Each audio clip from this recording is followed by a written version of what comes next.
Մեզնից գիտեք ինչ են պահանջում։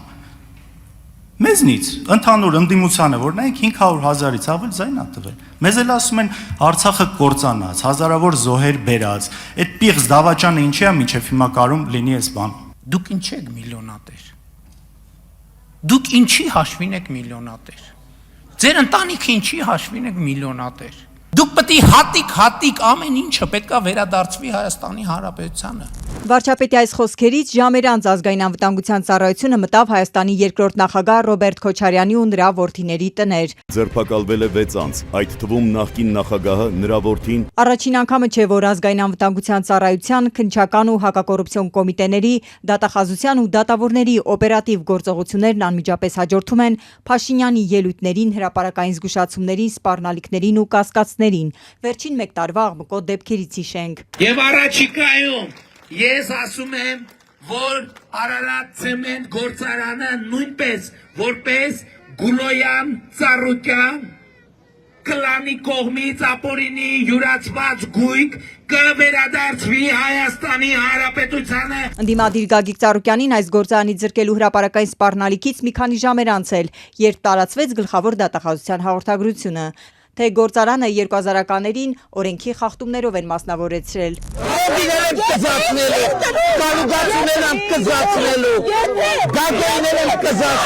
Խորհրդանական ընտրություններից 1 ամիս անց ազգային անվտանգության ծառայության աշխատակիցները շրջապատեցին Բարգավաճ Հայաստան կուսակցության առաջնորդի առանձնատունը։ Ժամեր շարունակ խուզարկեցին, ձերբակալեցին Ծառուկյանին, իրավապահները տնից տարան նույնիսկ նրա կենդանիներին, կապարակնքեցին գործարարին պատկանող տասնյակ ընկերությունների դռները։ Երկու ձեռնարկությունում պետությունը կառավարիչ նշանակեց, սպորտային համալիրն էլ անցավ Երևանի քաղաքապետարանի կառավարմանը։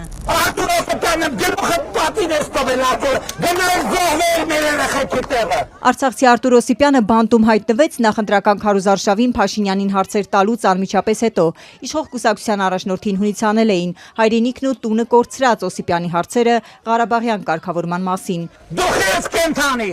Դուք ես կենթանի, որ մի հատ էլ 5000 զոհի մասին եք խոսում, այդ տական։ Ողջ մնալու մեղադրանքից ժամեր անց Արտուր Օսիպյանը ազատությունից զրկվեց, 23 օր անցկացրեց բանտում ու ազատվեց հանրային աղմուկից հետո։ Որևէ մեկը հետաքննել է այդ մարդու գործունեությունը։ 3 շաբաթ առաջ ճեպազրույցի ժամանակ Փաշինյանը կոչ արեց իրավապահներին ուսումնասիրեն իր կաբինետի նախկին աշխատակից Լիպարի Դրմեյանի ունեցվածքն ու կապերը։ Ես հիմա նաև հրապարակային առիթից օգտվելով հաղորդում եմ տալիս հանցագործության մասին հնարավոր, չգիտեմ։ Որևէ մեկի անմեղության կանխավարկածը չեմ ուզում խախտեմ, բայց ես կարծում եմ, որ կոռուպցիայի կանխարգելման հանձնաժողովն էլ իրավապահ մարմիններն էլ պետք է քննարկեն։ Ոնց կարա պարզի, որ շենքում մասնավոր ընկերության շահերը սպասարկող մարդ ա եղել, հետո գնացել է։ Պետք է ստուգվեն հաշիվները,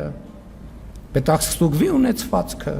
Վարչապետին անհանգստացնում էր, թե ինչու էր 1 տարի առաջ միջազգային իրավական հարցերով Հայաստանի ներկայացուցչի գրասենյակի նախկին ղեկավարը Սամվել Կարապետյանին պատկանող հեծի գործով կառավարության դիրքորոշմանը հակասող պնդում արել։ 1 ժամ էլ չէր անցել Փաշինյանի այս կոչից, կասկածներից, գլխավոր դատախազությունը հաղորդեց ընթացք են տվել Դրմեյանի գործին։ Լիպարի Դրմեյանը հիմա անդիմադիր գործիչ է, ընտրություններում Միասնության թևեր կուսակցության ընտրական ցուցակում էր ու ներկայացուցիչը սահմանադրական դատարանում։ Քանի որ ես միշտ եղել եմ հայոց եկեղեցու կողքին ու հայ ժողովրդի կողքին, ունենալու եմ անմիջական մասնակցություն, եթե չհաջողվի քաղաքական գործիչներին, ուրեմն մենք էլ մեր ձևով ենք մասնակցելու այդ ամեն ինչին։ 1 տարի առաջ Միլիարդատեր Կարապետյանը կալանավորվեց այս կարճ մեկնաբանությունից հետո։ Վարչապետ Փաշինյանը եկեղեցին պաշտպանող մեկնաբանությանն արձագանքել էր անմիջապես ֆեյսբուքյան գրառմամբ։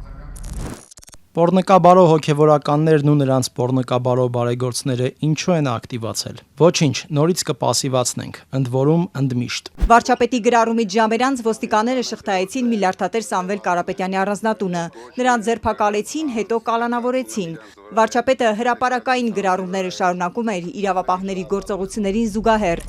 Բա միջամտի արա, ինչ ես չուլանում պահկվել։ Թեև Տաշիր գրուպի սեփականատերը քաղաքական հավակնությունների մասին հրապարակային ակնարկ չէր արել ու որպես եկեղեցու խոշոր բարերար խոսել էր եկեղեցին Փաշինյանից իր ձևով պաշտպանելու մասին, նրան մեղադրանք առաջադրվեց իշխանությունը բռնի զավթելու հրապարակային կոչի հոդվածով, հետո ավելացրին փողերի լվացման մեղադրանքը։ Այո, պիտի ընդգծեմ, որ ժողովրդավարությունը Հայաստանի հիմնական բրենդն է եւ սա մեր